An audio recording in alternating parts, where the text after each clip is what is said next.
So these handsome creatures are non-sentient and they have an absolute need to feast on flesh. Pretty much they just act mindlessly. Now if you manage to survive an encounter from these savage beasts but you were bitten, you would eventually turn into this handsome guy yourself. But the Rahgouls didn't just grow and evolve into existence like any other life form. They were actually created by the Sith Lord Carnus Mur. Mur, like many other Sith, desired to achieve immortality. Mur then created a talisman that would go on to be known as the Mur Talisman. This is where the Sith Lord placed his consciousness and his spirit into it. Now that was its main purpose, but the properties that it held that if anyone stood anywhere near this thing, then you would be transformed into the savage, mindless creature that would later become known as the Rahgouls. Now while they did have these animalistic characteristics, they did serve Mur, where he then intended to create an army of these to rule the galaxy. Luckily though, not everybody would fall victims to the talisman's effects. Force sensitives were fine, as well as a few non-human species. Mur then realised that this talisman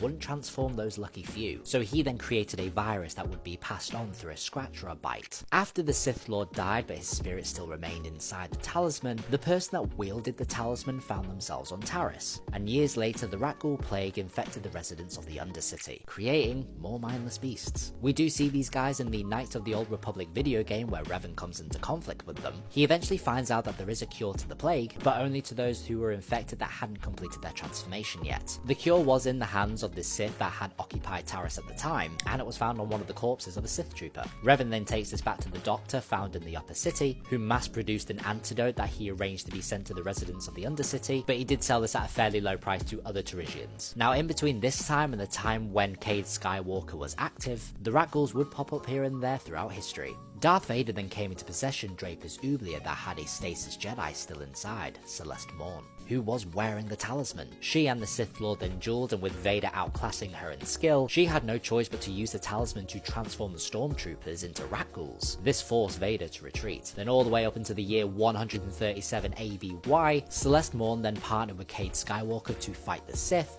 where she again used the talisman to transform more stormtroopers into Rahgouls for her use. This all ultimately ended when Cade destroyed the talisman and implied the eventual extinction of these species. And that is all I have on the Rahgouls.